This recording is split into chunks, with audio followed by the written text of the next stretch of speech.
Olha, a verdade é que praticamente ninguém entendeu direito o conceito de paralaxe cognitiva do Olavo de Carvalho. E isso faz com que as pessoas beirem ali a desonestidade intelectual na hora de analisar a obra filosófica de alguém que elas não concordam. E nesse vídeo eu vou te explicar por quê. Com uma ajudinha do Alasdair MacIntyre para isso.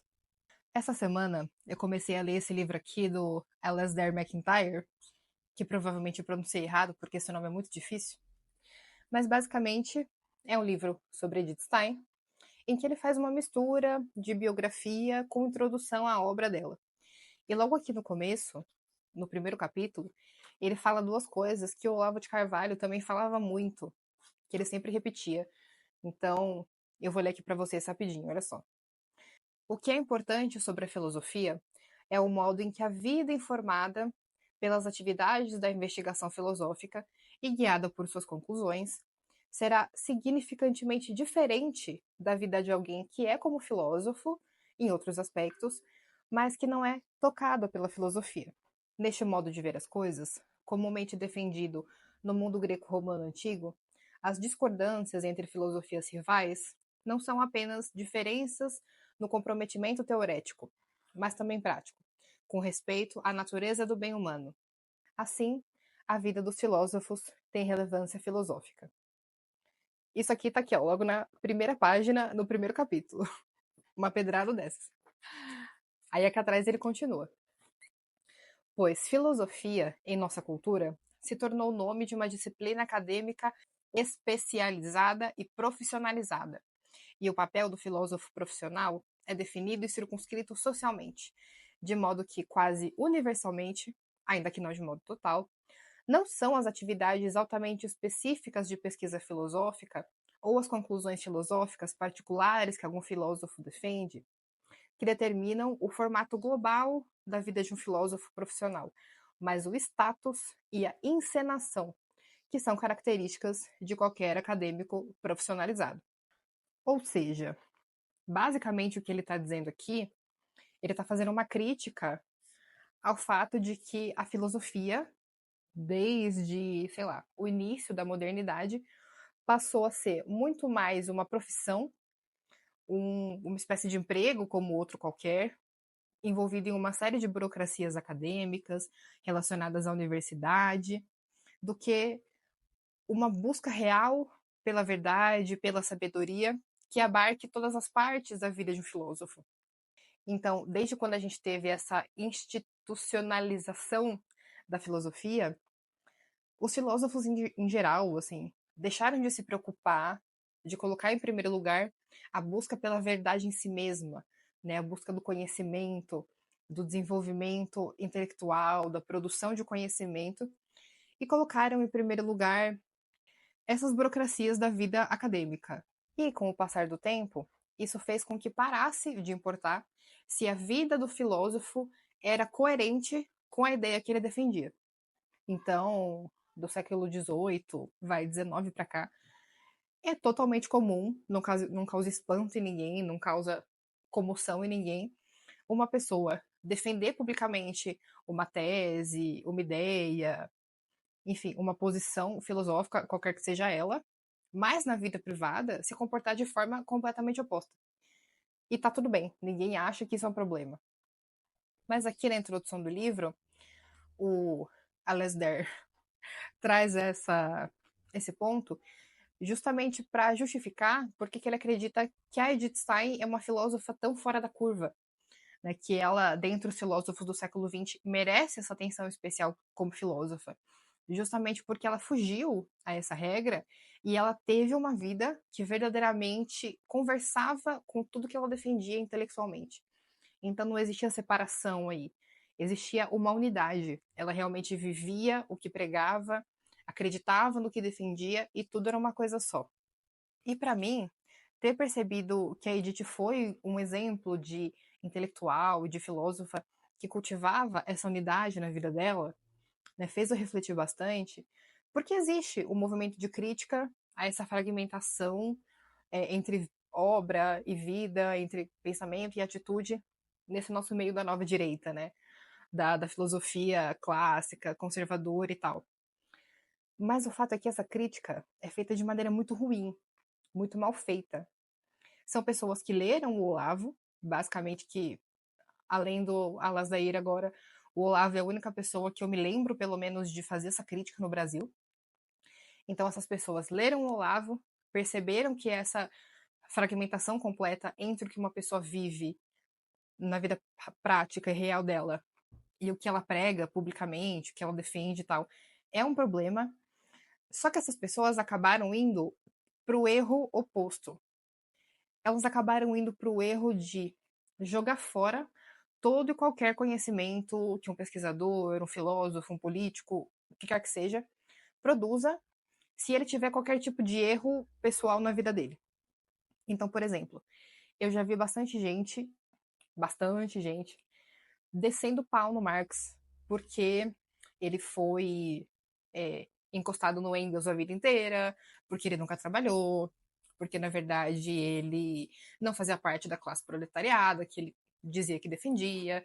Enfim, o pessoal fica pegando esses erros pontuais, particulares da vida dele, para desacreditar toda a teoria marxista como um todo.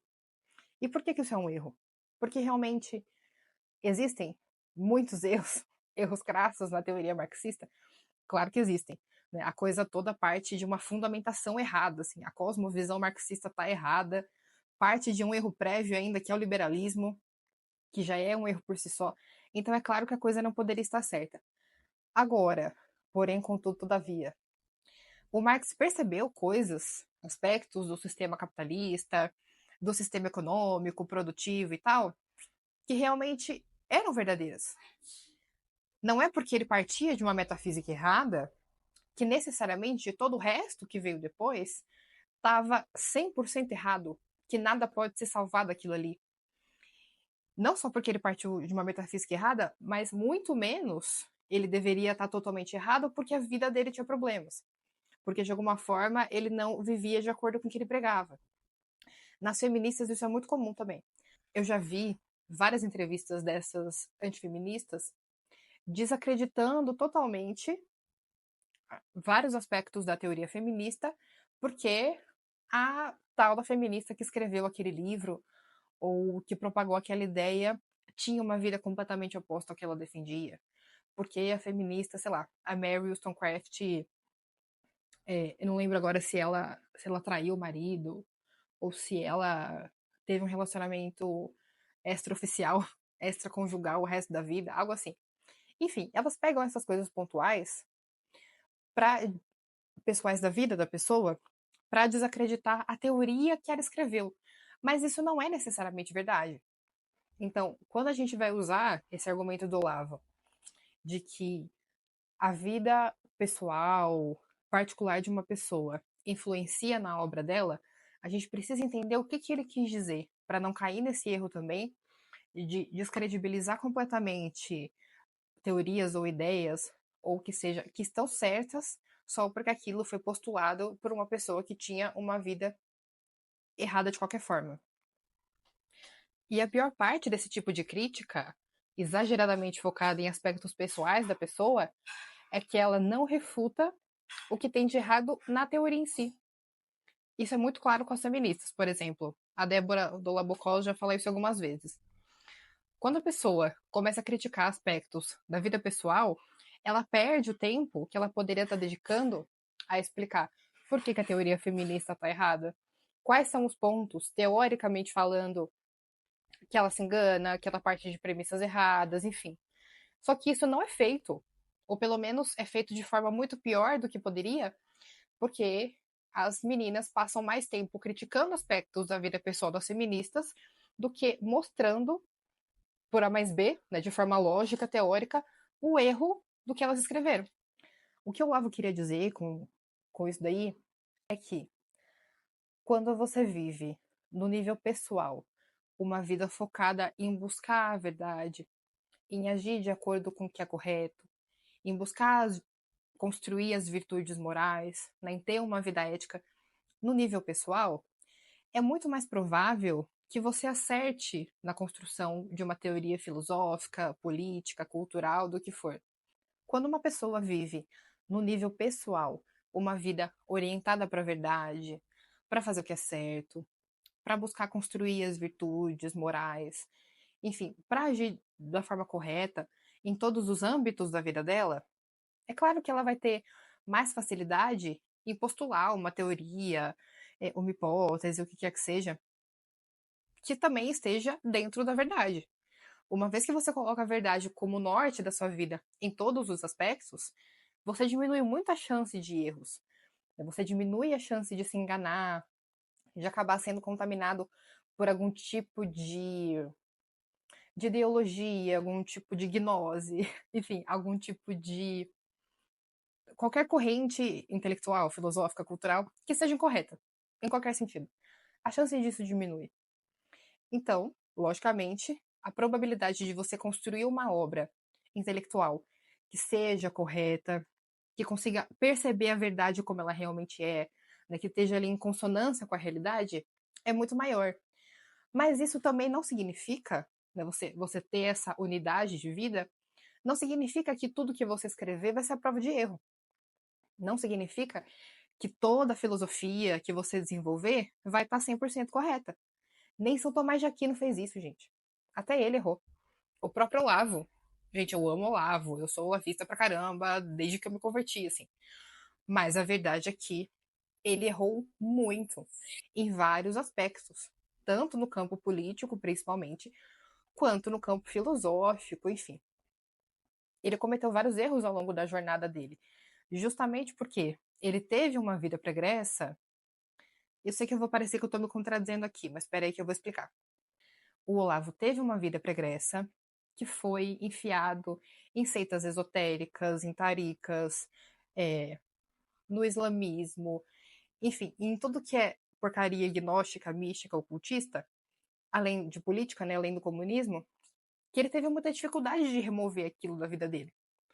Então, mesmo ele, com toda a inteligência super acima da média que ele tinha, toda a capacidade de escrita, de comunicação, enfim, não preciso ficar elencando as qualidades dele aqui que todo mundo sabe. Mas mesmo ele não conseguiu se ver livre dessas influências durante a vida, né? Então, a vida pessoal que o filósofo leva influencia sim no que ele está escrevendo, influencia no tanto que ele vai conseguir perceber a realidade como ela realmente é, mas quando a gente vai fazer esse tipo de análise, a gente não pode ser taxativo, sabe? A gente não pode querer tornar o negócio preto no branco e dizer que se a pessoa cometeu tal e tal erro na vida, se ela não andou 100% na linha a vida inteira, logo tudo, sem exceção, que ela escreveu está errado. Isso não é verdade. Isso é uma simplificação do pensamento e uma simplificação bem burra, inclusive, porque te tira a não é nem responsabilidade, mas te tira a obrigação de fazer o trabalho necessário de separar o joio do trigo, né? De ler o negócio, de ler os livros que a pessoa escreveu, de procurar discernir o que está certo e o que está errado ali. Isso dá trabalho. Então é mais fácil jogar tudo fora mesmo, dizer que nada do que está ali presta, do que ter esse trabalho de fazer essa separação. Então, assim, se nós somos realmente pesquisadores, estudiosos, enfim, pessoas sérias que buscam a verdade, a gente tem que ter parcimônia nesse tipo de crítica e não julgar simplesmente a obra de um autor, por mais que a gente não goste dele, por mais que ele defenda o completo oposto do que a gente defende e do que a gente sabe que é o certo, que é a verdade, enfim. A gente não pode fazer isso de simplesmente jogar fora a obra dele porque ele teve uma vida problemática, porque isso é desonestidade intelectual, pura e simples. Então, essa foi a reflexão do dia. Espero que você tenha gostado, que te ajude de alguma forma na sua vida de estudo. E você já sabe, né? Curte, compartilha, deixa o like, comenta, enfim. O algoritmo adora essas coisas e me ajuda muito a crescer. Um beijo no coração e até a próxima.